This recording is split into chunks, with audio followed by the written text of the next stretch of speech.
Hello guys, welcome to my YouTube channel. आज हम पढ़ने वाले क्लास 9th का chapter 1 science matter and our surrounding. तो स्टार्ट करते हैं। पहली बात, मैटर होता क्या है?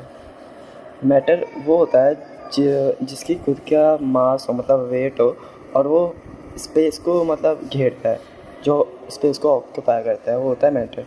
ठीक है ना? Anything that has some mass and occupy space is called matter. ठीक है। अब मैटर के एग्जांपल्स क्या होता है?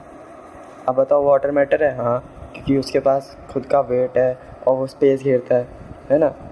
अब बताओ, टेबल टेबल वो टेबल मैटर है? हाँ हाँ, ऑब्वियसली मैटर है। उसका खुद का वेट है और वो स्पेस भी घेरता है। अब ये बताओ, एयर मैटर है?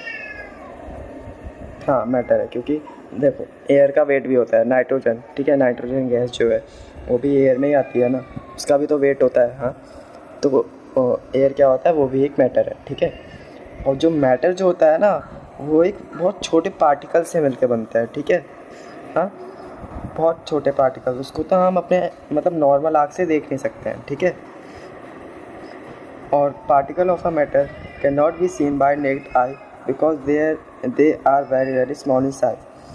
इसमें वही बता रहा है कि पार्टिकल को हम अपने नॉर्मल आई से नहीं देख सकते हैं। ठीक है, नेक्ड आई से नहीं देख सकते क्योंकि वो बहुत स्मॉल होते हैं साइज़ में।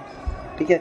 अब तुम ये बताओ, अगर तुम एक गिलास में चीनी डाल के घोल दोगे, ठीक है ना, घोल दोगे, तो उसमें तुम्हें चीनी के पार्टिकल्स दिखेंगे? नहीं दिखेंगे ना। तो बस, अब characteristics of particle of a matter, characteristics पढ़ेंगे। Particle of a matter attract each other. जो मैटर के पार्टिकल जो होते हैं ना, ये पार्टिकल ये अट्रैक्ट करते हैं एक दूसरे को। मतलब ये जो पार्टिकल है ये इसको अट्रैक्ट करेगा, मतलब एक दूसरे को अट्रैक्ट करते हैं। और जो पार्टिकल जो होते हैं ना, particle of a matter are continuously moving. जो मैटर के पार्टिकल जो होते हैं वो हमेशा एक ही जगह पे मतलब कंटिन्यूसली मूविंग करते रहते हैं, मतलब हमेशा हिलते रहते हैं। ठीक है ना, करते रहते हैं। Particles of matter have space between them. ठीक है ना, जो पार्टिकल जो होते हैं, मैटर के पार्टिकल, उनके बीच में स्पेस है। देख लो यहाँ पे, ये देखो, ये है ना, ये स्पेस, इसके बीच में स्पेस है ना, वो। और particle of matter are very very small in size. भाई, पार्टिकल बहुत छोटे होते हैं साइज़ में। ठीक है ना। अब व्हाट इज़ डिफ्यूजन? ठीक है ना, the process of moving of particle of a matter from the region of high concentration to the region of lower concentration is called diffusion. तो डिफ्यूजन ये होता है, जो प्रोसेस होता है ना पार्टिकल्स का मूव होना, हाई कंसंट्रेशन से लोअर कंसंट्रेशन जाना, वो होता है डिफ्यूजन। जैसे तुम एक रूम में देखोगे, ठीक है ना, एक रूम में अगर तुम रूम फ्रेशनर मार दोगे या फिर अगरबत्ती जला दोगे, हाँ, वो उसके जो पार्टिकल होते हैं ना, वो मूव कर करके दूसरे रूम तक पहुंचा देंगे। ठीक है ना। तो जैसे एक रूम है, ठीक है ना, उसके सामने एक और रूम है, तुम उधर अगरबत्ती जलाओगे तो जो उसका स्मेल होगा ना, वो दूसरे रूम तक आएगा। ठीक है। बट ये होगा, जो जिस रूम में जलाया है उधर बहुत ज़्यादा स्मेल आएगी, और दूसरे रूम में, जिस रूम में उसके पार्टिकल्स आए हैं, उसमें बहुत कम आएगी। तो वही होता है, जो दूसरे रूम में जो ज़्यादा स्मेल आ रहा है वो होगा हायर कंसंट्रेशन, और जिसमें कम आ रहा है वो लोअर कंसंट्रेशन। बस यही था। अब रेट ऑफ डिफ्यूजन। ठीक है, rate of diffusion increases on increasing the temperature. मतलब जब इंक्रीज हो वो जब टेम्परेचर इंक्रीज होता है तब रेट ऑफ डिफ्यूजन भी इंक्रीज हो जाता है। ठीक है। अब इसका एग्जांपल देख लो।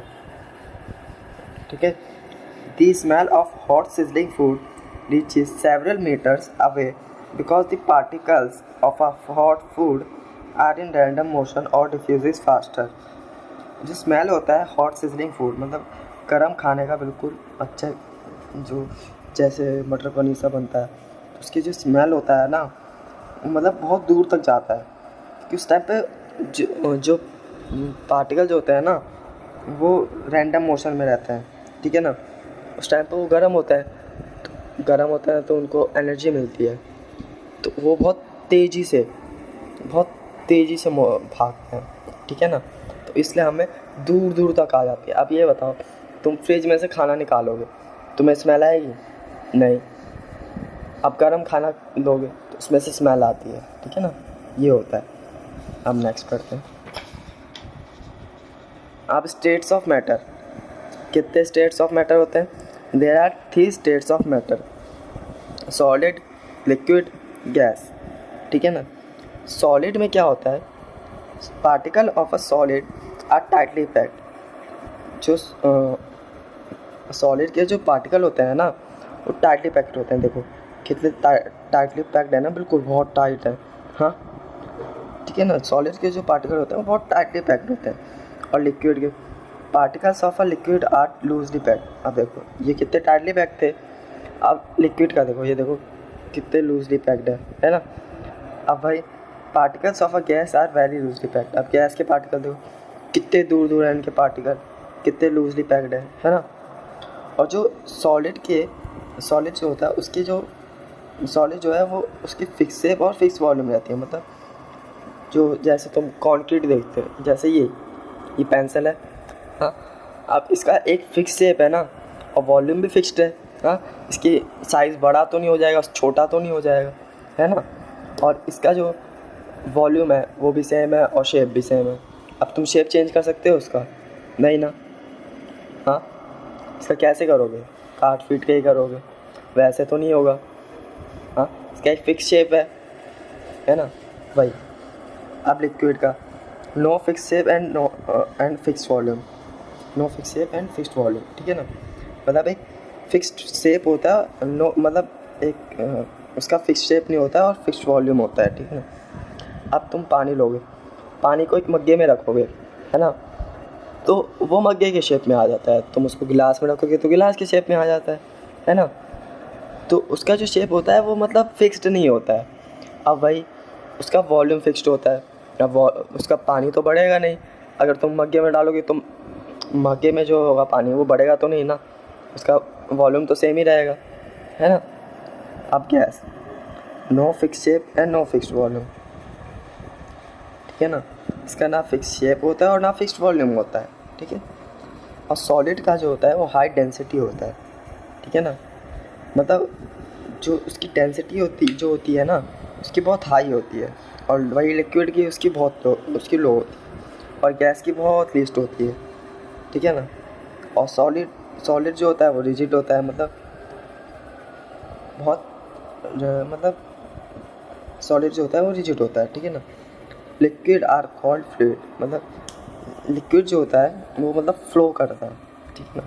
और गैसेस भी वो भी फ्लो करते हैं, तुम देखते होगे गैसेस जो होते हैं ऑक्सीजन कैसे आते हैं, वो फ्लो करके ही आते हैं ना, ठीक।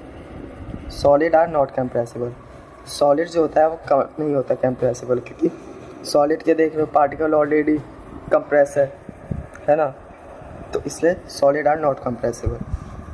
अब लिक्विड के पार्टिकल दूर है ना, तो ये कंप्रेसिबल है, और गैसेस के हाईली कंप्रेसिबल है, कितने दूर है, ठीक है।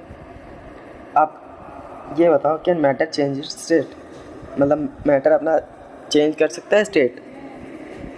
बताओ कर सकता है, क्यों नहीं कर सकता? देखो yes matter can change it's state. अब देखो तुम एक लिक्विड को, मतलब तुम पानी को अगर तुम फ्रिज में रखते हो, हाँ, तो पानी को रखते हो फ्रिज में, तो तुम देखते होगे अगले दिन फ्रीजर में से जब तुम निकालते हो तो वो बर्फ़ बन जाता है। सॉलिड से लिक्विड ही बना, मतलब लिक्विड से सॉलिड ही बना ना, हाँ। तो मैटर जो होता है वो चेंज कर सकता है अपना स्टेट, ठीक है ना। अब भाई उस बर्फ़ को अगर हम हीट करेंगे तो वो लिक्विड हो जाएगा, पानी बन जाएगा। अब तुम उसको और हीट करोगे, हाँ, वो गैस बन जाएगा, ठीक है ना।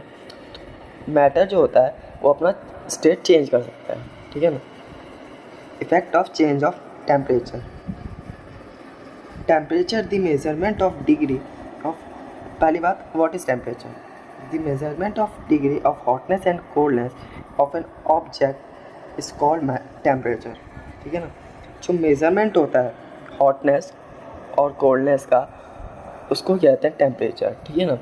और device use to measure temperature of an object is thermometer. जो हम टेम्परेचर को मेज़र करते हैं, जो हम उसको मेज़र करते हैं वो होता है थर्मोमीटर, ठीक है ना। और यूनिट ऑफ टेम्परेचर, 3 टाइप के यूनिट होते हैं। अभी तक तुम्हें 2 ही टाइप के पते होंगे, सेल्सियस और फ़ारेनहाइट, है ना, सेल्सियस और फ़ारेनहाइट, बट एक्चुअली में 3 है, सेल्सियस, फ़ारेनहाइट, केल्विन, ठीक है ना। सेल्सियस ये गर्म के लिए होता है, फ़ारेनहाइट ठंडे के लिए होता है, और ये केल्विन, ठीक है ना। और जो केल्विन जो होता है ना, वो टेम्परेचर का एसआई यूनिट होता है, एसआई यूनिट ऑफ टेम्परेचर। अगर कोई तुमसे पूछेगा कि एसआई यूनिट ऑफ टेम्परेचर बताओ, तो तुम क्या बताओगे? केल्विन, ठीक है ना। अब भाई कन्वर्जन, मतलब किसी सेल्सियस या केल्विन में जाना उसको कन्वर्जन कहते हैं, या फिर केल्विन है जिससे सेल्सियस जाना उसको कन्वर्जन कहते हैं, ठीक है ना।